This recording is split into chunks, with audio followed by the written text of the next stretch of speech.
Welcome student, मेरा नाम है संदीप मौर्य। स्वागत है आपका आपके चैनल लॉजिकल ब्रेन्स में। तो हम बात करते हैं आज कॉम्बिनेशन ऑफ रजिस्टर्स के बारे में। ये पार्ट 8 है जो हम इलेक्ट्रिसिटी में पढ़ रहे हैं। अभी तक हमने इससे प्रीवियस पढ़ा था numericals on the basis of Ohm's law and resistance और रजिस्टिविटी। क्लियर है? तो आज हम पढ़ते हैं कॉम्बिनेशन ऑफ रजिस्टर्स। मीन्स जो हमारा ये रजिस्टेंस होते हैं या रजिस्टर होता है, हम इसको कैसे कितने टाइप से कंबाइंड कर सकते हैं। ठीक है, तो हम बेसिकली रजिस्टर्स को 2 टाइप से कंबाइंड कर सकते हैं। ठीक है, एक होता है सीरीज कॉम्बिनेशन, एक होता है पैरेलल कॉम्बिनेशन।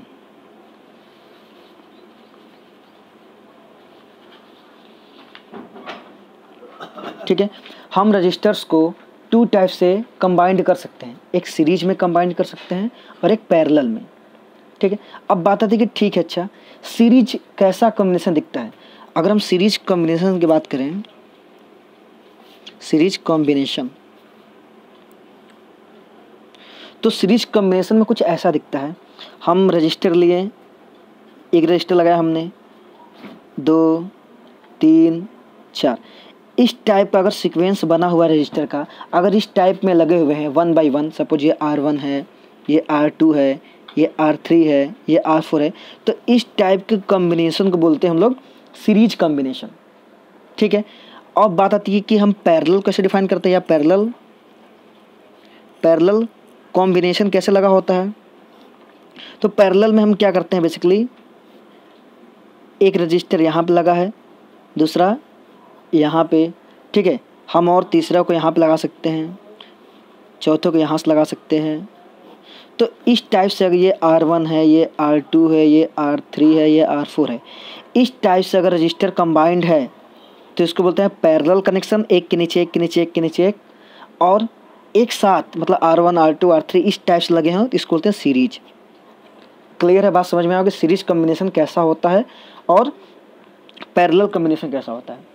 अब हम बात करते हैं कि सीरीज कॉम्बिनेशन में अगर कोई रजिस्टर लगा हुआ है तो इसके हम वैल्यू कैसे कैलकुलेट करते हैं।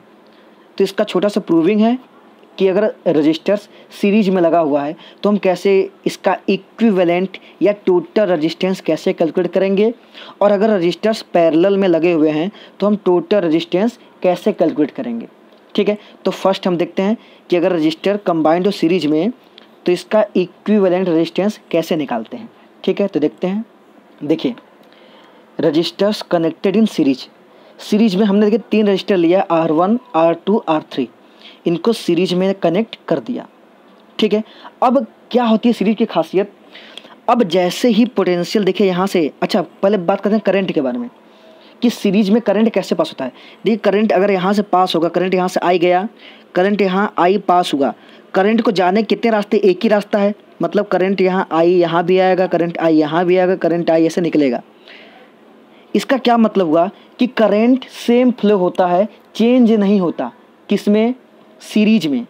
सीरीज में करंट को फ्लो करने का एक ही पाथ है। देखिए, अगर हम इस सर्किट को पाइप माने तो देखिए यहाँ से पाइप में से पानी गया, करंट को पानी माने, पानी यहाँ से गया, पानी यहाँ से, हाँ थोड़ा रुकेगा जरूर, रेजिस्टेंस मतलब पानी रोकने की कोशिश करेगा, लेकिन पानी निकलेगा, तो रास्ता तो यही है उसका जाने का ना। बात समझ में आया? तो करंट को जाने का एक ही पाथ है, तो सीरीज में करंट डिवाइड नहीं होता, करंट सेम फ्लो होता है। इस पॉइंट को हम लिख सकते हैं, हमने लिखा in series current does not divides. Series में करंट डिवाइड नहीं होता, करंट सेम फ्लो करता है। बात समझ में आ रही है आप लोग को? ठीक है, अब हम बात करते हैं पोटेंशियल की। चलो, पोटेंशियल मीन्स क्या? एक फोर्स। पोटेंशियल मीन्स एक फोर्स जो करंट को फ्लो करने में हेल्प करता है।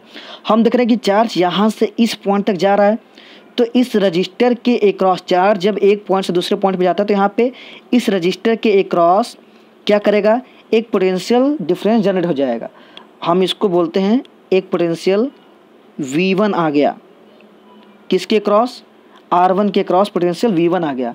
ऐसे ही R2 के क्रॉस पोटेंशियल V2 जनरेट होगा और R3 के क्रॉस पोटेंशियल V3 जनरेट होगा। और जब एक्सपेरिमेंट किया गया तो ये पाया गया कि जो टोटल पोटेंशियल होता है, जो पोटेंशियल ड्रॉप R1 और R2 और R3 में गया था, ठीक है, उनके सम का अगर हम उन्हें उन टोटल पोटेंशियल डिफरेंस का जो potential drop R1 R2 R3 में गया उसका सम किया तो टोटल पोटेंशियल के इक्वल आया। मतलब पोटेंशियल जो R1 में गया, पोटेंशियल जो R2 में गया, पोटेंशियल जो R3 में गया, उन पोटेंशियल का सम ये टोटल पोटेंशियल के इक्वल आता था। ठीक है, तो हमने देखा कि सीरीज कॉम्बिनेशन में करंट तो सेम फ्लो हो रहा है पर पोटेंशियल जो V था वो डिवाइड हो गया। देखिए V1 V2 V3 अलग अलग रजिस्टर के क्रॉस पोटेंशियल डिफरेंस या पोटेंशियल ड्रॉप अलग अलग हुआ। तो हम लिख सकते हैं कि potential divide in series combination. देखिए हमने लिखा potential drop is different in series combination.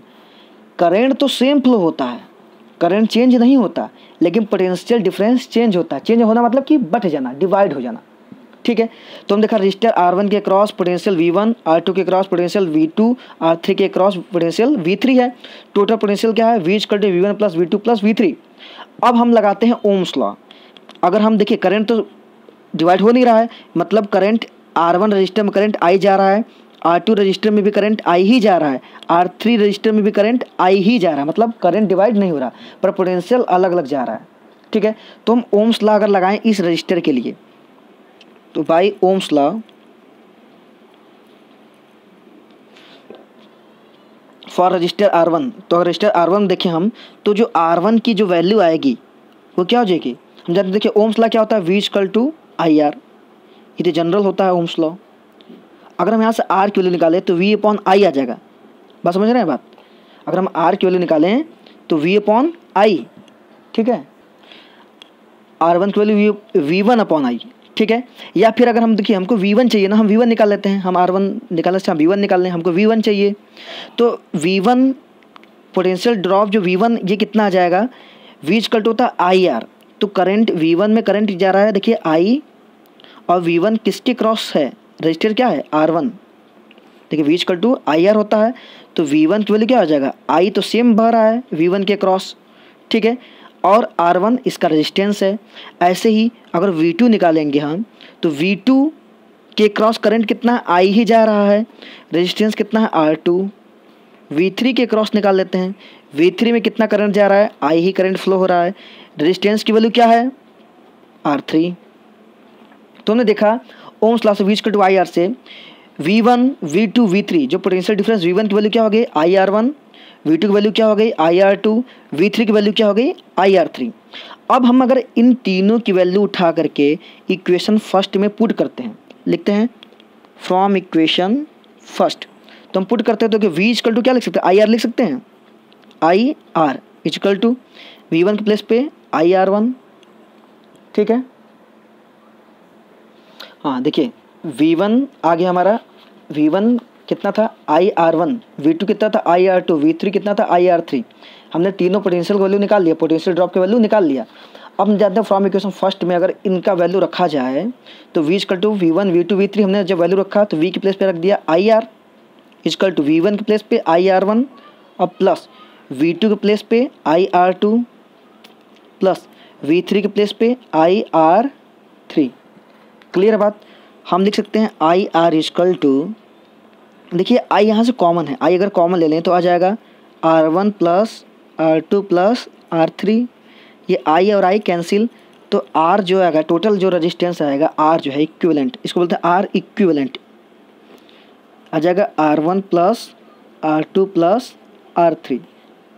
तो हमें ये पता चला कि अगर रेजिस्टेंस जो है सीरीज में लगे हुए हैं तो हम सीधे सीधे इनको ऐड कर देंगे तो टोटल रेजिस्टेंस पता चल जाएगा। देखिए ठीक है, इसका मतलब कि अगर 3 रेजिस्टेंस 1 2 3 लगा हुआ है, सपोज ये 2 ओम का है, ये 3 ओम का है, ये 5 ओम का है, हमसे टोटल रेजिस्टेंस पूछ रहा है या R इक्विवेलेंट पूछ रहा है, हम क्या करेंगे 2 और 3 5 और 5 10 ऐड कर देंगे। बस समझ में आ रहा है? तो सीरीज में अगर रेजिस्टेंस ऐड हो तो टोटल रेजिस्टेंस अगर निकालना हो तो बस उनको डायरेक्ट ऐड कर दीजिए, डायरेक्ट जोड़ दीजिए। अब सपोज इसी तरीके से हमने 3 रजिस्टर लिया है, हमने यहाँ पे क्या लिया है? 3 रजिस्टर लिया था। अगर बहुत सारे रजिस्टर n रजिस्टर लगे हों तो R1 + R2 + R3 ऐसे करके Rn हो जाएगा। ठीक है, तो हम इसको लिखते हैं देखिए हमने लिखा if n resistors connected in series, n resistors are connected in series, अगर ऐसे ही हमने अगर n रजिस्टर कनेक्ट कर दें सीरीज में, तो जो इक्विवेलेंट रेजिस्टेंस आएगा वो क्या आ जाएगा, सेम ऐड कर देंगे। जो R इक्विवेलेंट आएगा वो जाएगा R1 plus R2 plus R3 plus R4 ऐसे कर करके प्लस Rn। n रेजिस्टेंस है तो n टाइम में वो कनेक्ट हो जाएगा। क्लियर है बात? तो ये टोटल रेजिस्टेंस इक्विवेलेंट रेजिस्टेंस है अगर n रजिस्टर कनेक्ट हो जाएगा सीरीज में। क्लियर बात? अब इसी तरीके से हम देखते हैं कि अगर रेजिस्टेंस जो है वो पैरेलल में कनेक्ट होता है तो कैसे हम उसका कैलकुलेशन करते हैं। ठीक है, देखिए हम देखते हैं connection of resistance in parallel. हम जानते हैं पैरेलल कनेक्शन कैसे हमने बताया था, ऐसे एक के नीचे एक जान होता है, इसको पैरेलल कनेक्शन बोलते हैं। तो हम देखते हैं कि अगर पैरेलल में कनेक्शन रजिस्टर का है तो हम कैसे इक्विवेलेंट रेजिस्टेंस निकालते हैं। देखिए ये सर्किट डायग्राम है, हमने 3 रजिस्टर R1 R2 R3 को पैरेलल में कनेक्ट किया है। ठीक है, अब हम देखते हैं पैरेलल के कॉम्बिनेशन में क्या होता है। देखिए करंट पोटेंशियल, जब पोटेंशियल में मतलब लगाया यहाँ पे तो करंट I ट्रांसफ़र हुआ, यहाँ से करंट I यहाँ से गया। अब अगर I यहाँ पे पहुँचा, इसका I मतलब हमने बताया था पाइप, ये क्या है, पानी है, और ये सर्किट कैसा है, पानी है।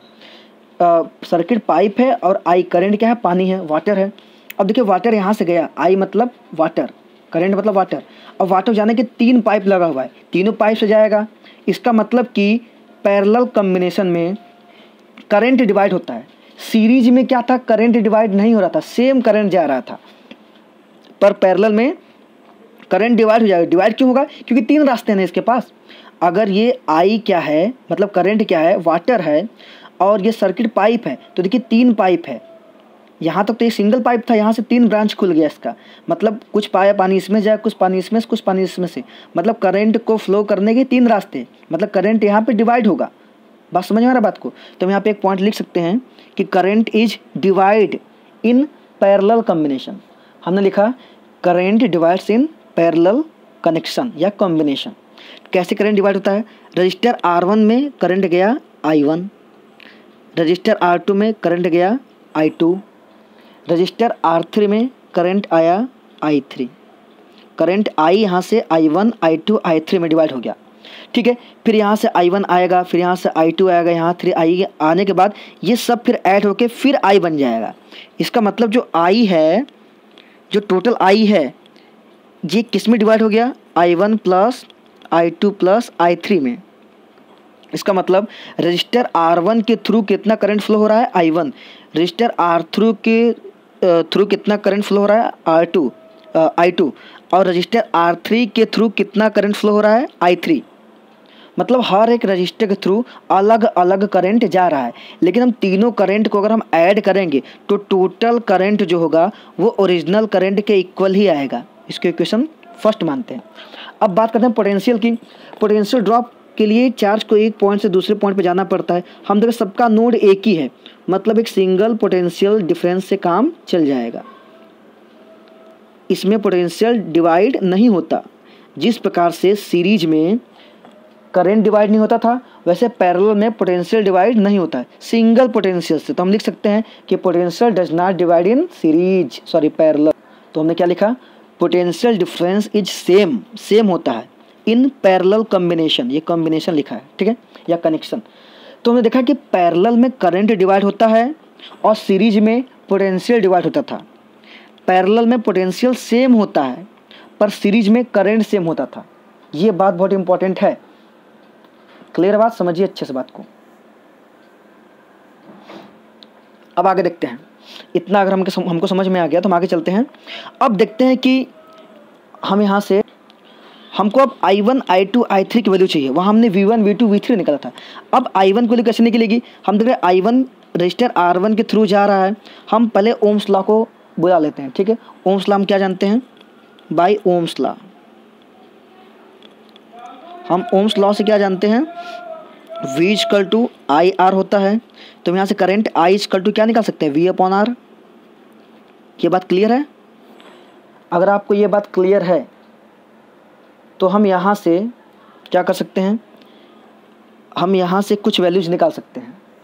तो रजिस्टर R1 के क्रॉस करंट आई जा रहा है, तो हम I1 की वैल्यू निकाल सकते हैं। I1 कितना हो जाएगा, पोटेंशियल है V, पोटेंशियल तो चेंज हो नहीं रहा है, अपॉन रेजिस्टेंस कितना है R1, तो V/R1। ठीक है, I2 की वैल्यू निकाल सकते हैं। I2 कितना हो जाएगा, पोटेंशियल कितना है V, पोटेंशियल डिवाइड हो नहीं रहा है, पोटेंशियल V ही है, और रेजिस्टेंस कितना है R2, तो R2। ऐसे ही I3 निकाल सकते हैं। ऐसे ही हम करंट I3 का वैल्यू निकालें तो V/R3। देखिए I3 अगर हम निकालेंगे तो पोटेंशियल सेम है R3, V/R3। अब सेम कहानी हम I की वैल्यू I1 की, I2 की, I3 की हम इक्वेशन फर्स्ट में पुट करते हैं, लिख सकते हैं फ्रॉम इक्वेशन फर्स्ट। ठीक है, तो I के प्लेस पे क्या लिख सकता हूँ, V/R इजकल टू, ठीक है, I1 के प्लेस पे क्या रख सकता हूँ यहाँ पे V/R1 प्लस I2 के प्लेस पे V/R2 प्लस I3 के प्लेस पे V/R3। हम देख रहे हैं यहाँ पे V/R तो इधर है ही, इधर से V कॉमन है, V कॉमन ले लिया, यहाँ क्या बचा 1/R1 plus 1/R2 plus 1/R3। V से V कैंसिल, मतलब 1/R इक्विवेलेंट अगर लिखे हम equal to 1/R1 plus 1/R2 plus 1/R3।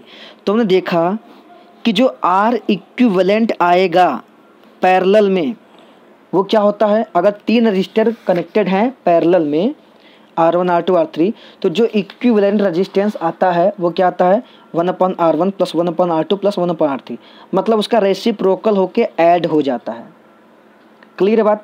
और इसी तरीके से अगर n रजिस्टर कनेक्टेड हैं, ठीक है, हमने लिखा if n resistor are connected in parallel then equivalent resistance will be. देखिए 3 रजिस्टर था तो R1 plus R2 plus R3 का रेसिप्रोकल था।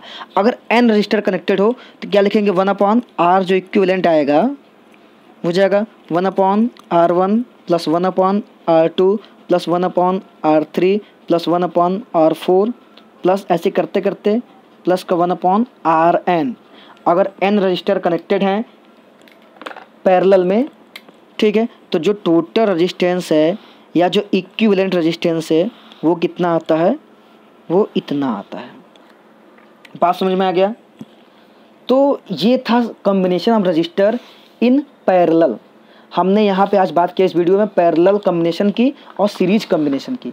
अब इनके बेस पे न्यूमेरिकल्स आते हैं बहुत अच्छे अच्छे बोर्ड एग्जाम में। अच्छा, एक कुछ कंसेप्ट हम बता देते हैं कि पैरेलल और सीरीज की खासियत क्या थी। हमने देखा था, अभी हमने पढ़ा था कि combination of register in series में देखा था कि अगर रजिस्टर मेरे पास कुछ हैं उन्हें कनेक्ट करना है तो डायरेक्ट ऐड कर देते हैं। ठीक है, अगर हम यहाँ पे एग्जांपल लेते हैं, सपोज देखिए बहुत अच्छी टॉपिक है, ये बहुत अच्छा कंसेप्ट है। सपोज हमारे पास 2 ओम 2 ओम चलिए मान लेते हैं, 3 ओम और 6 ओम, 3 रजिस्टर है मेरे पास। ठीक है, अगर हम इसको सीरीज में कनेक्ट करते हैं तो हमें क्या मिलता है। चलो सीरीज में कनेक्ट कर दिया, 1 2 3, समझ रहे बात को। तो हमने मतलब यहाँ पे 2 ओम लिख दिया, यहाँ पे 3 ओम लिख दिया, यहाँ पे 6 ओम लिखा।